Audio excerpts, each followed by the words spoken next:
안녕하십니까. 채권법 총론 11번째 강의를 시작하겠습니다. 오늘은 채무불이행에 대한 구제 방법으로서 강제이행에 대하여 알아보겠습니다. 지난 시간까지 채무불이행의 유형, 즉 이행지체, 이행불능, 불완전이행, 채권자 지체에 대하여 알아보았습니다마는 이러한 채무불이행이 있을 때 채권자는 어떻게 행동을 할 수 있는지, 즉 채무불이행에 대한 구제는 곧 채권자의 권리를 이야기한다고 하겠습니다. 채무불이행에 있어서 구제는 채무의 이행을 법률적으로 확보하게 되는 것이고, 이러한 채무의 이행을 법률적으로 확보하는 것은 책임, 즉 채무불이행에 대한 구제는 채무자로서는 어떠한 책임을 지는지에 대한 채권자 측과 채무자 측의 이해가 서로 맞닿아 있는 부분이라고 이야기할 수 있습니다. 이처럼 채무자의 채무 불이행이 있을 때 채무자는 어떠한 책임을 지는가, 이것은 채권자는 어떻게 자기의 권리를 실현할 수 있는가 하는 문제에 대한 것입니다. 연역적으로 채무자가 채무 불이행이 있을 때 인격적으로 책임을 져왔습니다. 고대의 게르만법에서는 채권자가 채무자에게 복수를 하는 것으로 표현을 해서 채무자를 살해하거나 또는 채무자의 신체를 절단하거나 노예로 취급하는 그러한 수단을 행사를 하였고, 로마법에서도 역시 채권자의 자유처분에 따라서 채무자를 살해하거나 또는 노예로 이렇게 부리게 된 것입니다. 또 채무자의 재산은 채권자에게 귀속하게 되는 것이죠. 이처럼 연역적으로 고대에서는 채무불이행에 대하여 개인의 힘으로, 즉 사력구제가 인정이 됐습니다마는, 그래서 아마 우리 과거의 소설 중에 샤일록이 나오고 심장살 한근이라는 것이 등장을 하게도 되는 것이죠. 이에 비해서 근대법에서는 이러한 인격 책임을 인정하지 않고 재산으로 책임지는 재산 책임이 확정되게 됐습니다. 따라서 채무불이행에 대한 구제 방법으로서는 국가에서 인정되는 강제이행과 그 손해배상으로 권리를 실현하게 되는 것이죠. 강제이행은 채권 본래의 실현을 목적으로 하는 것입니다. 그러나 채무불이행이 있을 때 이러한 강제이행을 구하지 않고 곧바로 손해배상을 청구하는 것도 가능하다고 하겠습니다. 먼저 이러한 채무불이행에 대한 구제 방법으로서 크게 강제이행과 손해배상 두 가지가 있습니다만은 먼저 강제이행에 대해서 알아보도록 하겠습니다. 강제이행은 현실적 이행의 강제라고도 이야기를 합니다. 채무이행이 가능함에도 불구하고 채무자가 임의로 이행하지 않는 경우에 채권자는 국가 권력에 의하여 강제적으로 채권의 내용인 급부를 실현할 수가 있습니다. 이를 임의 이행에 대하여 강제이행 또는 현실적 이행의 강제라고 합니다. 즉 원래 계약을 하면은 그러한 계약대로 이행되어져야 한다라고 하지요.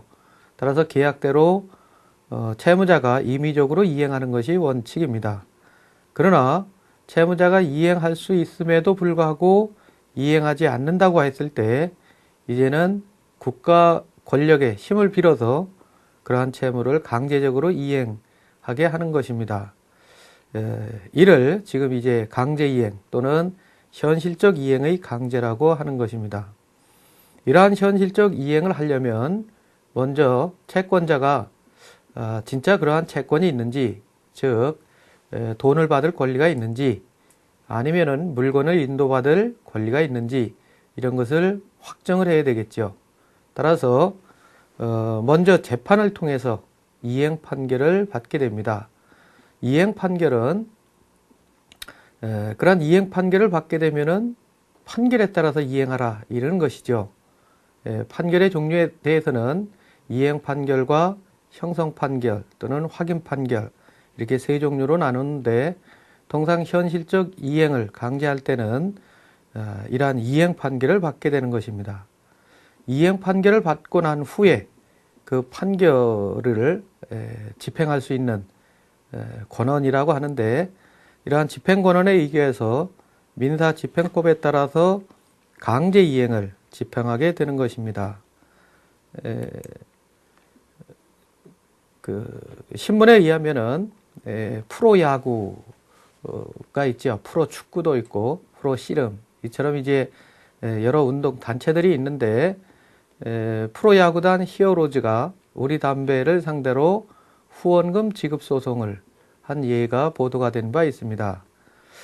프로야구단 히어로즈가 우리담배를 상대로 밀린 후원금을 지급하라 하는 소송 및 가처분 신청을 냈다는 것인데, 서울중앙지법에 따르면 히어로즈는 후원금 1억 원을 달라는 민사소송과 함께 그동안 밀린 24억 7천여만 원을 빨리 받을 수 있도록 결정해달라 하는 가처분을 냈다는 것입니다. 히어로즈는 우리담배가 올 2월부터 2010년 10월까지 매년 70억 원씩 후원금을 내기로 그렇게 계약을 했는데, 8월부터 후원금이 지연돼서 지금까지 24억 7천만 원이 미지급됐다라고 주장하고 있는 것이죠. 이러한 기사를 보면은 이러한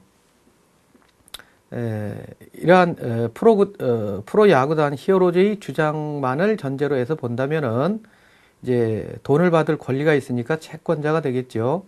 그리고 우리담배는 돈을 준다고 이렇게 계약을 한 뒤에 주질 않았으니까 채무자가 될 것입니다. 근데 임의로 우리담배 측에서 이러한 후원금을 주었으면은 이러한 문제가 발생을 하질 않겠죠. 근데 지금 지급을 하지 않으니까 이러한 것은 계약한 대로 이행되지 않았다라고 보고, 따라서 이러한 상태를 이행지체, 즉 채무불이행이 있다라고 할 것입니다. 이러한 채무불이행이 있을 때 그럼 프로야구단 히어로즈가 어떻게 돈을 받을 권리를 실현할 수 있을까 하는 것이 채무불이행에 대한 구제라고 이야기할 수 있고, 먼저 현실적으로 이러한 금원을 받으려면은 강제 이행을 해야 되겠죠. 이러한 강제 이행의 전제로서 바로 먼저 재판을 통해서 이행 판결을 받고, 그러한 이행 판결을 근거로 집행권원에 의거해서 강제 집행을 신청하는 것이죠. 따라서 지금 앞에 본 그러한 사례에서도 이행 판결을 먼저 받는 절차를 지금 진행을 하는 것입니다. 법원에 소를 제기해서 금 얼마를 지급해라, 이렇게 이제 재판이 나면은 그러한 돈을 지급하라는 판결을 받아서 강제 집행을 하게 되죠. 즉 강제 집행은 이제 우리담배의 재산을 압류하고 경매하는 그러한 절차를 따르게 될 것입니다. 우리 민법, 현행법에서의 강제이행 방법과 순서를 알아보도록 하겠습니다. 민법 389조에서는 강제이행의 방법으로서 직접 강제와 대체 집행을 규정하고 있습니다. 직접 강제와 대체 집행에 대해서는 뒤에 어떻게 하는 것이 직접 강제고 대체 집행인가 하는 것을 보겠습니다만은, 그 밖에 법률행위와 부작위 채권에 대한 특수한 강제이행 방법도 우리 민법에서 규정하고 있는 것입니다. 이러한 민법에서와 달리 민사집행법 261조에서는 별도로 간접 강제를 규정하고 있습니다. 따라서 이러한 법 규정들을 종합해 볼 때 우리가 강제 이행의 방법으로서는 민법이 규정한 직접 강제와 대체 집행, 그리고 민사집행법이 규정하고 있는 간접 강제, 이러한 세 가지가 가장 대표적인 강제 이행의 방법이라고 할 수가 있습니다. 이러한 세 가지의 집행 방법에 대해서 어떤 것을 먼저 적용을 해야 될 것인가 하는 문제가 등장을 하는데, 직접 강제는 가장 효과적인 그러한 방법입니다. 따라서 직접 강제를 먼저 실행을 하고, 간접 강제는 제일 나중에 실행하는 것으로 이렇게 규정하고 있습니다. 왜냐하면은 간접 강제는 뒤에서 다시 보겠습니다만은 직접적인 채무를 이행시키는 그러한 것이 아니라 직접적인 채무는 그냥 두고 다른 불이익을 부과하는 것입니다. 따라서 그러한 불이익을 감수하지 않으려면은 채무를 이행하라 이렇게 되는 것이니까 어떻게 보면은 그러한 불이익을 감수하지 않기 위해서 싫어도 억지로 주된 채무를 이행해야 되는 그러한 사태가 예견되기 때문에 그렇습니다. 채무 불이행에 따른 강제 이행의 방법을 구체적으로 검토해 보면은 먼저 집행 강제를 허용하는 경우를 살펴보도록 하겠습니다. 직접 강제를 허용하는 경우에 이러한 직접 강제는 국가기관에 의해서 국가기관이 유형적인 실력을 행사하여 채권의 내용을 실현하는 방법을 이야기합니다. 예를 들어 물건의 인도 채무에서 그러한 물건을 직접 건네주면 좋은데 이것을 건네주지 않는 경우에 목적물의 점유를 빼앗아서 채권자에게 교부하는 것을 이야기를 합니다. 통상 인도해야 될 채무에 대해서 직접 이행하지 않았을 때는 우리가 집달관이라고 하죠. 법원에 소속된 강제 집행을 할 수 있는 그러한 공무원으로 하여금 집달관에게 그러한 강제 집행을 해서 넘겨받는 그러한 방법을 채택하고 있는 것입니다. 두 번째, 금전 채무의 경우가 가장 아마 일반적인 것이죠. 돈을 받아야 되는데 그 돈을 지급하지 않을 때는 채무자의 재산을 압류해서 경매에 붙여갖고 경매가 되면은 그 물건을 사는 사람이 경락할 수 있겠죠. 따라서 경매 대금에서 채권자에게 배당을 하는 것입니다. 따라서 채권자는 현실적으로 돈을 받게 되는 것이죠.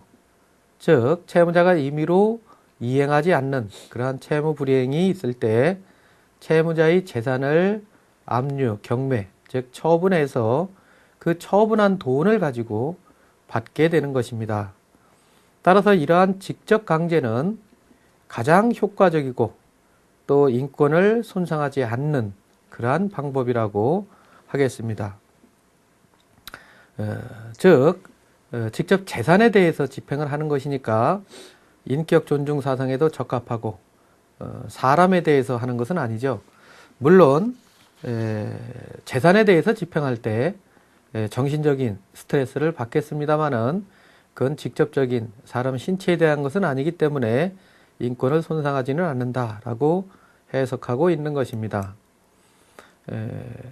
최근 그 이혼할 때 양육비 문제가 사회적으로 많은 그 문제점을 이야기하고 있습니다. 서로 좋아서 살다가 자식들을 낳고 살다가 이제 서로 싫어지면은 이혼을 하게 되는데 이때 아이를 키우는 쪽에서는 돈이 들게 되지요. 따라서 아이를 키우지 않는 쪽에서는 그러한 아이 양육에 따른 비용을 지급할 의무가 있게 될 것입니다. 이러한 양육비를 지급하는 판결이 통상 이혼 소송에서는 미성년 자녀가 있을 때 거의 필수적으로 등장을 하게 되는데 대체적으로 양육비를 지급하는 그러한 판결이 있음에도 불구하고 아이를 양육하지 않는 쪽에서는 고의적으로 그러한 양육비를 지급하지 않는다든가 또는 양육비를 지급할 그런 의무를 지체하는 경우가 통상 있게 됩니다. 따라서 실제로 이혼한 후에 자녀를 양육하는 사람 쪽에서는 상당한 금전적인 어려움을 겪게 되는 경우가 많이 있고 이러한 때 어떻게 해결해야 될 것인가 하는 것이 현재 사회복지 측면에서도 큰 문제라고 하겠습니다.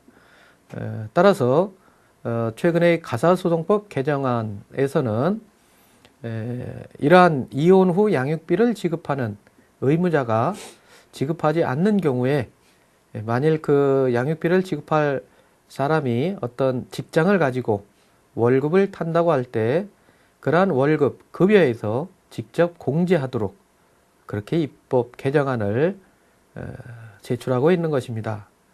또한 그러한 양육비를 지급할 의무가 있는 사람이 궁극적으로는 재산에 대해서 재산을 처분해서 돈을 받게 될 텐데 재산이 어디 있는지 또 어떠한 재산을 갖고 있는지에 대해서 불명확할 수가 있습니다.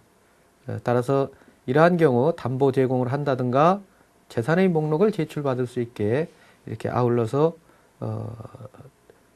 그 입법이 논의되는 이유는 바로 채무불이행이라는 그러한 사태에 대해서 강제적인 그 채권자의 권리를 구제하는 하나의 수단으로서 논의되는 것이라고 하겠습니다. 이러한 강제 이행은 그 주된 급부의 형태가 주는 채무를 대상으로 합니다. 즉 무언가를 주어야 되는, 즉 물건을 인도한다든가 또는 돈을 주어야 된다든가 이처럼 주는 채무를 대상으로 하는 그러한 곳에서 가장 실효성이 있습니다. 이러한 직접 강제를 허용하는 채무에 관해서는 대체 집행 또는 간접 강제를 허용하지 않는다라는 것이 주로 이론의 태도입니다. 따라서 주는 채무에 대해서는 이행 판결을 받고 곧바로 직접적으로 강제하는 것이 가장 최선이라고 하겠습니다. 따라서 이처럼 직접적으로 강제할 때 채무 성질상 강제 이행을 하지 못하는 채무가 있는데 이것은 바로 하는 채무입니다. 이러한 하는 채무에 대해서는 다음번에 그 강제 이행의 방법인 대체 집행이라든가 간접 강제 이런 것들이 해당된다고 하겠습니다. 즉 강제 이행의 두 번째 방법인 대체 집행에 대해서 알아보도록 하겠습니다. 대체 집행이라는 것은 채무자로부터 비용을 추심해서 그 비용으로 채권자 또는 제3자로 하여금 채무자에 가름해서 채권의 내용을 실현케 하는 방법을 뜻합니다. 이것은 예로 들어서 건물, 기타의 공작물을 철거해야 할 채무에서 채무자가 직접 건물을 철거해도 되지요. 근데 채무자가 직접 건물을 철거해야 되는데 채무자가 철거하지 않고 지체하고 있는 경우에 이때 그러한 철거라는 사실은 꼭 채무자가 철거해야만 철거가 되는 것은 아니죠. 즉 제3자를 고용을 해서 그 사람들이 철거를 해도 상관이 없는 것입니다.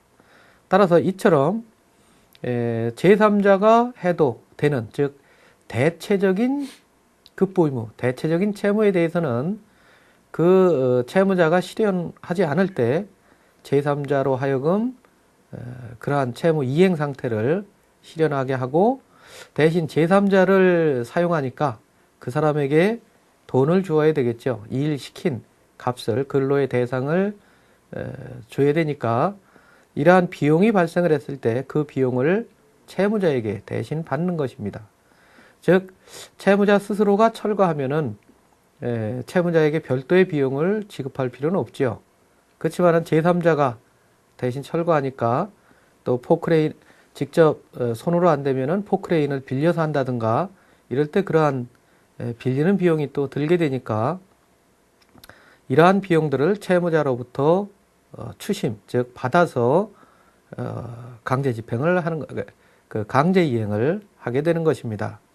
즉 이러한 대체 집행은 급부가 있었던 것과 같은 결과를 실현한다는 측면에서 채무 이행의 하나의 방법으로 효과적이라고 하겠습니다. 이러한 대체 집행은 어떠한 채무를 대상으로 해야 하는가 하는 것인데 하는 채무 중에서 즉 무슨 일이든지 해야 되는 것이죠. 앞에서 직접 강제는 주는 채무, 물건을 건네준다든가 돈을 준다든가 이렇게 건네주는 주는 채무인데 반해서 이 대체 집행은 하는 채무입니다. 직접 어떠한 행위를 실행해야 되는 것인데, 이러한 하는 채무 중에서 대체적인 자기 의무에 한해서 대체 집행이 가능하다고 하겠습니다. 즉 다른 사람을 대체해서 그 행동을 하도록 해도 채무 실현에 아무런 지장이 없을 때에 한해서 대체 집행이 가능하다고 하는 것입니다. 즉 채무자의 일신에 전속하지 않는 자기를 목적으로 하는 채무가 대상이라고 할 것입니다. 따라서 제3자가 가름해서 하여도 채권자에게 주는 경제적인 법률적 효과가 동일한 경우에 대체적인 이행이 가능하다고 할 것입니다. 이러한 대체 집행은 우리가 통상 그 행정기관에서 도로를 낸다든가 도로를 내기 위해서 토지 수용을 한다든가 또 산업 단지를 만들기 위해서 그 집을 그러한 수용을 하는 경우에 철거하든가 할 때 그러한 철거 의무를 행정 대집행이라고 하죠. 그래서 행정청에서도 대집행하고 그 비용을 스스로 나가지 않을 때 하는 그러한 방법을 연상해 볼 수가 있습니다. 따라서 이러한 대체 집행은 불대체적인 자기 의무에 관해서는 적당하지가 않습니다. 즉 다른 사람으로 하여금 일을 시켜도 괜찮을 때는 대체 집행이 가능하다고 하겠습니다마는 다른 사람이 해서는 의미가 없는 것 또는 다른 사람은 할 수가 없는 것 이러한 것들에 대해서는 대체 집행이 효과가 없다고 할 것이죠. 따라서 이러한 불대체적인 자기 의무에 대해서는 대체 집행을 할 수가 없는 것입니다. 즉 채무자 자신의 행위에 의하지 않고서는 채권 내용을 실현할 수 없는 경우에 이때는 대체 집행할 수가 없는 것이죠. 예를 들어서 특정인이 강연한다든가 그 방송 강의로 아주 강의에 유명한 사람들이 여러 분 계시죠. 만일 김용옥 교수가 강연을 한다고 했을 때 그분이 만일 강의를 하기로 하고 안 한다고 했을 때 이러한 강연을 다른 사람이 같은 내용을 가지고 강의한다고 해도 크게 의미가 없는 것입니다. 또 음악가의 연주에서도 마찬가지죠. 정경화나 정명화 이러한 분들이 바이올린이나 첼로를 연주한다고 했을 때 그러한 바이올린이나 첼로를 다른 사람이 연주하면은 물론 음악을 연주한다는 측면에서는 같겠습니다만은 그 특유한 그 연주 솜씨는 볼 수가 없는 것이죠. 따라서 이처럼 특정인의 강연이라든가 음악가의 연주 등 채무자 자신만이 어떠한 행위를 할 수 있는 그러한 불대체적인 자기 의무에 대해서는 대체 집행이라는 그 강제이행 방법이 실효성이 없는 것이다. 이렇게 이야기할 수 있습니다. 따라서 이러한 불대체적인 자기 의무에 대해서는 그러면 어떠한 이행 방법이 있겠는가 하는 것이 이제 문제가 되겠지요. 이처럼 채무자 자신이 아니면은 이행할 수 없는 또는 이행이 무의미한 이러한 채무에 대해서는 간접 강제가 허용된다라고 할 수가 있습니다. 즉 간접 강제라는 의미는 채무의 이행을 확보하는데 상당하다고 인정되는 일정 금액의 금전의 지급을 명하거나 즉 그것을 하지 않으면 즉 그 채무를 이행하지 않으면은 돈 얼마를 지급해라 이렇게 이제 별도로 주된 그 급부와는 다른 그런 손해를 더 부과시키는 것이죠. 또는 벌금을 과하거나 나가서 채무자를 구금하는 경우도 있습니다. 따라서 이처럼 직접적인 채무 내용과는 관련이 없는 다른 수단을 써서 채무자를 심리적으로 압박하여 채권 내용을 실현시키는 방법, 이것을 간접 강제라고 이야기하는 것입니다. 이 간접 강제의 가장 대표적인 것들이 지체기간에 따른 지연배상금을 지급하는 것을 명하는 것, 이것도 아주 유효한, 따라서 채무를 이행하지 않는 그러한 지체기간이 늘어날수록 지연배상금은 아주 크겠지요.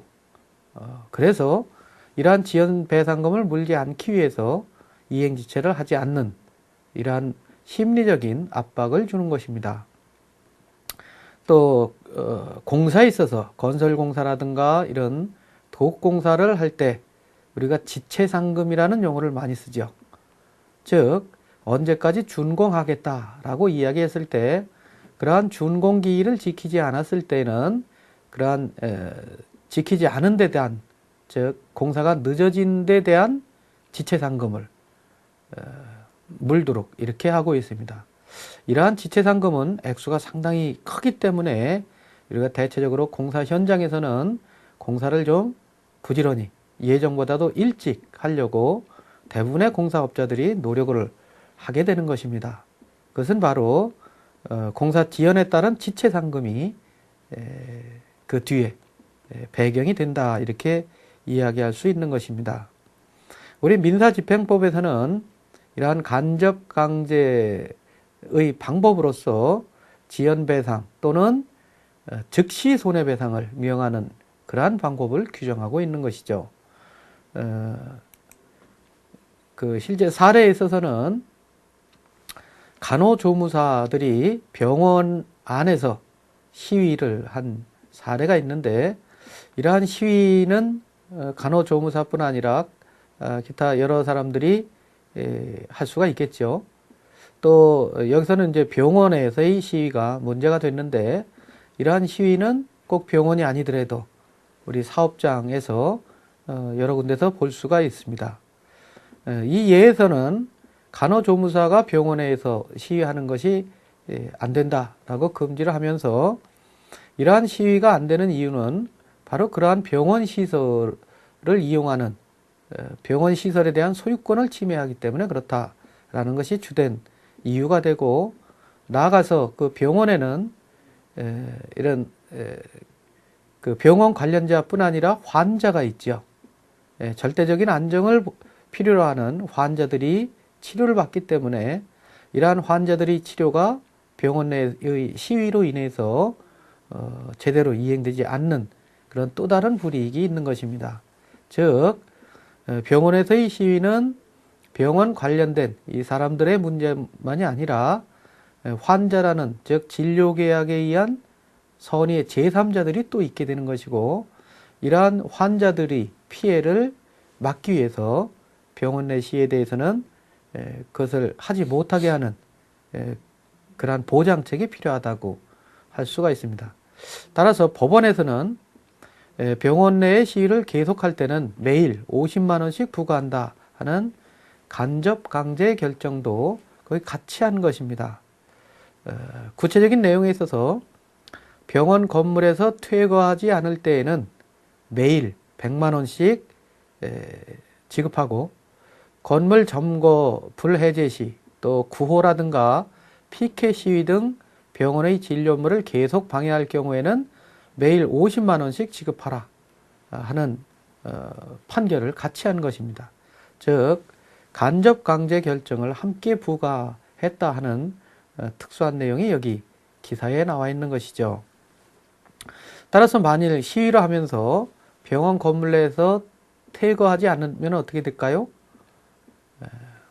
매일 하루가 늦어지면 100만 원씩 되니까 만일 열흘 동안 거기서 퇴거하지 않고 시위를 했다면 손해배상금이 1,000만 원이 부과가 되는 것이다 이렇게 이야기할 수가 있습니다. 따라서 이러한 간접 강제의 결정은 병원 내에서의 시위를 즉 점거하는 것을 심리적으로 그걸 하지 못하게 하는 그러한 효과를 부여한다라고 이야기할 수 있는 것입니다. 이러한 간접 강제는 채권 내용의 실현에 대하여 간접적으로 이렇게 되어 있습니다만은 채무자의 이 본래의 채무를 하지 않을 수 없게 만드는 즉 자유의사를 구속하고 채무자로 하여금 이행하지 않을 수 없게 하기 때문에 채무자가 싫어도 이제 자기가 해야 될 일들을 할 수밖에 없게 이렇게 만드는 것이죠. 따라서 채무자의 인격을 부당히 압박하고 인격 존중의 사상에 반하게 될 그러한 염려가 있게 되는 것입니다. 따라서 이러한 간접 강제는 예외적으로 또 최후의 수단으로 이렇게 하게 되는데, 구체적으로는 하는 채무 중에서 불대체적인, 즉 다른 사람으로 하여금 이행할 수 없게 하는 그러한 불대체적인 자기 의무, 자기 채무에 대해서 간접 강제를 실행할 수 있다, 이렇게 보게 됩니다. 이러한 불대체적인 자기 의무의 예로서는 감정을 한다든가, 즉 감정사가 감정을 할 때 다른 사람은 그러한 자격이 없게 되겠죠. 또는 계산을 해서 보고하는 그러한 의무, 또는 재산 목록을 작성하는 그러한 채무, 또 증권에 서명해야 되는 채무가 있는데 서명 날인을 직접 하지 않고 할 때는 이처럼 간접 강제의 방법으로 그러한 행위를 하도록 압박할 수가 있다라고 보는 것입니다. 이러한 그 간접 강제라든가 강제 이행의 방법은 종종 우리 재판 판례에서도 등장을 하고 있습니다. 사례에 있어서는 고속도로로부터 발생하는 소음, 최근에 환경 문제에 민감해지면서, 즉 웰빙 시대를 맞으면서 이러한 소음 진동에 대해서 이해관계가 많이 대립하고 있죠. 고속도로로부터 발생하는 소음이 피해 주민들 주택을 기준으로 일정한 한도를 초과할 때는 그러한 소음이 들리지 않게 하는 이러한 유지 청구, 금지 청구가 필요하다라고 보여지는데, 이러한 금지 청구, 유지 청구를 하는 그러한 판결을 실효성 있게 하려면은 이러한 판결을 받아도 그러한 소음 방지 대책이라든가 이런 것을 실제 시행하지 않으면은 의미가 없을 것입니다. 따라서 이러한 유지 청구를 할 때 그러한 유지 청구가 어떤 의미가 있겠느냐 하는 측면이 문제가 된 것입니다. 이 판결에서도 고속도로로부터 발생하는 소음이 피해 주민들 주택을 기준으로 일정 한도를 초과하여 유입되지 않도록 하라는 취지의 유지 청구는 소음 발생원을 특정하여 일정한 종류의 생활 방해를 일정 한도 이상 미치게 하는 것을 금지하는 그러한 취지로서 청구가 특정되어 있는 것이고, 이러한 판결이 확정이 되면은 어떻게 그 이행을 확보할 수 있는가 하는 부분에서 바로 민사집행법 제261조 제1항에 따라 간접 강제의 방법으로 집행을 할 수 있다라고 판시하고 있는 것입니다. 따라서 이러한 간접 강제의 방법은 인격 침해 또는 인격 존중을 사상에 반한다라고 할 수 있지만은 유효한 강제 이행의 하나의 방법으로서 우리가 다룰 수 있다라고 보고 있는 것입니다. 이러한 강제 이행의 여러 가지 것들을 지금 알아보았습니다마는, 이러한 간접 강제, 그 중에 특히 간접 강제는 채무자의 인격 또는 인권을 침해할 우려가 있기 때문에 그것을 판결함에 있어서 신중을 기해야 될 것입니다. 따라서 다음 같은 경우에는 간접 강제의 방법으로 채무의 강제 이행을 실현하는 것이 부적당하다라고 할 수가 있습니다.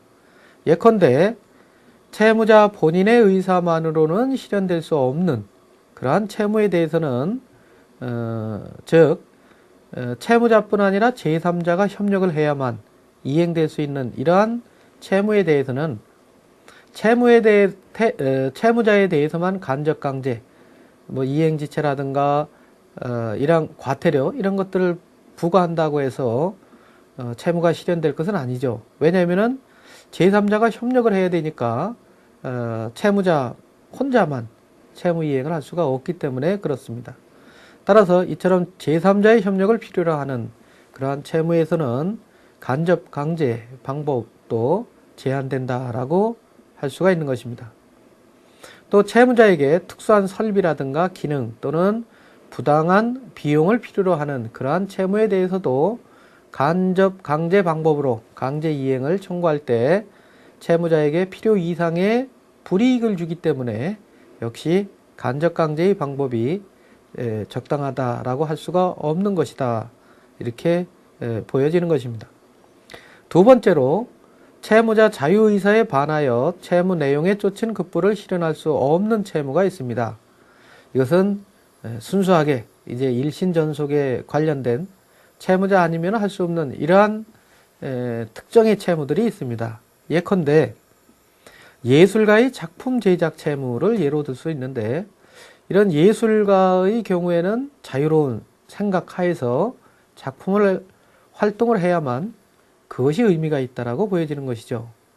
따라서 그림을 그리는 예술가에게 또는 음악을 연주하는 음악가에게 강제로 하기 싫은 것을 억지로 시킨다고 해서 제대로 된 음악이 나오겠는가, 또는 제대로 된 작품이 탄생할 수 있겠는가 라는 것을 우리가 생각해 보면은 바로 이러한 채무자의 자유의사에 반하여 채무 내용에 쫓은 급부를 실현할 수 없는 채무에 대해서 간접 강제를 하는 것이 의미가 없다라는 것을 이해할 수가 있는 것입니다.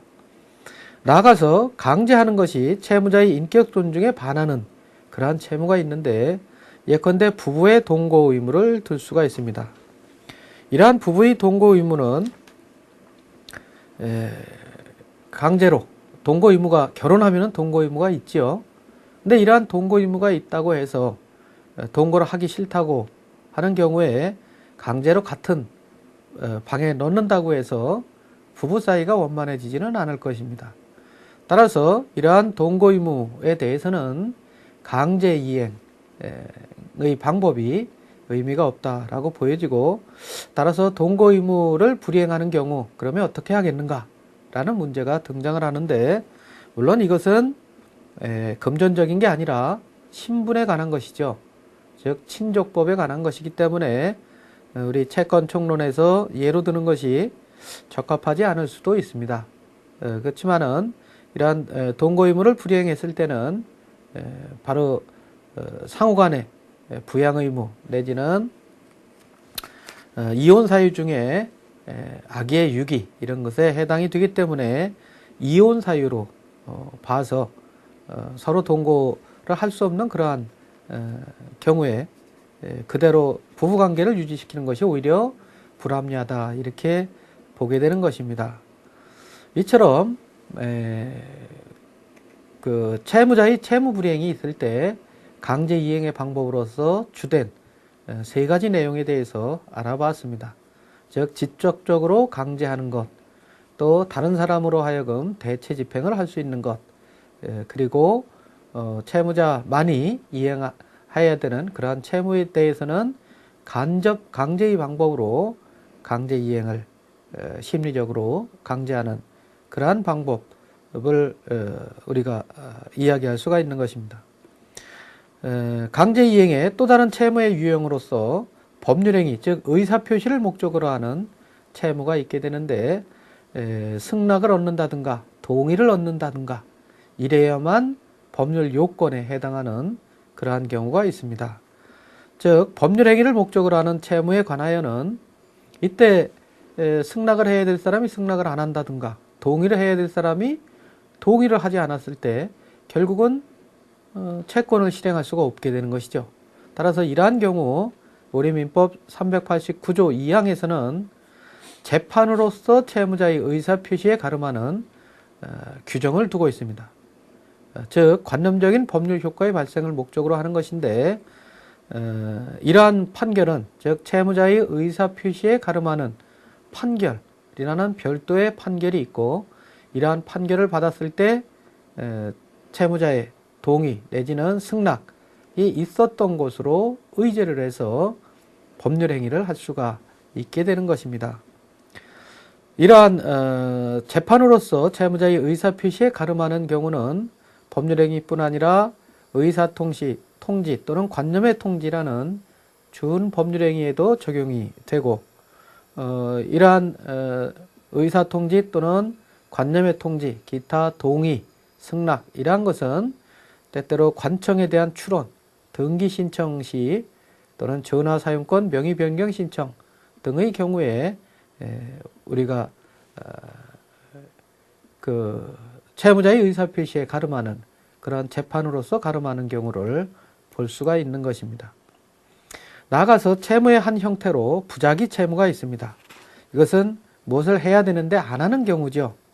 이러한 부작위를 목적으로 하는 채무에 대해서는 채무자의 비용으로서 그 위반한 것을 제거하고 장래에 대해서 적당한 처분을 법원에 청구할 수가 있습니다. 대체적으로 부작위 채무는 무엇을 하지 않고 가만히 있어야 되는 것인데 채무자가 가만히 있지 않고 어떠한 자규를 함으로써 손해를 끼친 것이죠. 따라서 이러한 그 부작위 채무의 불이행으로 생긴 결과를 제거하는, 즉 대체적인 제거 의무에 대해서 강제 이행이 필요하다라고 할 수가 있는 것입니다. 부작위 채무 유형에 대해서는 일정한 행위를 하지 않는 채무 또는 일정한 행위를 인용하는 채무, 또 부작위 의무의 불이행으로 유형적인 형태가 생긴 경우, 이러한 경우가 있는데 세 번째 유형 중에 공작물을 축조하거나 또는 담을 쌓아서 들어갈 수 없는 경우에는 이러한 유형적 형태를 해체시키는, 제거하는 그러한 강제 이행의 방법이 필요하다고 할 수가 있습니다. 또 부작위 채무를 가진 사람이 앞으로도 가만히 있어야 되는데 한 달 뒤 또는 1년 뒤에 어떤 자기, 행위를 할 수가 있죠. 따라서 이것을 하지 못하게 하려면 어떻게 하면 될까요? 그때는 바로 장래의 손해에 대한 담보의 제공을 명령함으로 인해서 그러한 부작위 상태를 유지하게끔 강제하는 그러한 결과를 도모할 수가 있습니다. 우리 대법원 판례에서는 비방 광고를 하는 경우가 있는데 이러한 비방 광고를 하면은 그러한 비방 광고를 하지 못하게 하는 그러한 조치가 필요하겠죠. 이러한 비방 광고로 인한 손해배상도 중요하겠지만은 앞으로 그러한 비방 관계를 더 이상 하지 않게끔 하는 그러한 부분이 중요합니다. 따라서 비방 광고를 더 이상 하지 못하게 하는 부작위 채무를 명하는 판결이 실효성이 있으려면은 장차 채무자가 그러한 판결이 있음에도 불구하고 비방을 계속한다든가 이렇게 했을 때는 일정한 배상을 지급할 것을 명하는 방법으로 이 장래의 부작위 의무에 대해서 강제 이행을 할 수 있다라고 보게 됩니다. 이러한 강제 이행을 청구했을 때 채무 불이행 상태로 남아있는 손해에 대해서는 어떻게 할 수가 있을까요? 우리 민법 389조 4항에서는 강제 이행의 청구는 손해배상의 청구에 영향을 미치지 않는다라고 규정하고 있습니다. 따라서 강제 이행이 있더라도 채무 불이행으로 인한 손해가 남아 있으면은 그 손해에 대해서 배상을 청구하는 것이 가능하다라고 할 수가 있습니다. 즉 이행 지체가 있을 때 이러한 지체에 따른 채무 불이행에 대해서 이행 강제를 할 수 있고 또 그동안 지체에 따른 손해에 대해서는 별도로 손해배상을 청구할 수 있다라고 할 수 있는 것입니다. 즉 강제이행과 손해배상은 양립할 수 있고 두 가지를 다 행사할 수 있다고 하겠습니다. 오늘은 채무불이행에 대한 구제 방법으로서 강제이행에 대해서 알아보았습니다. 다음 시간에는 손해배상에 대해서 알아보도록 하겠습니다. 오늘 강의는 여기서 마칩니다.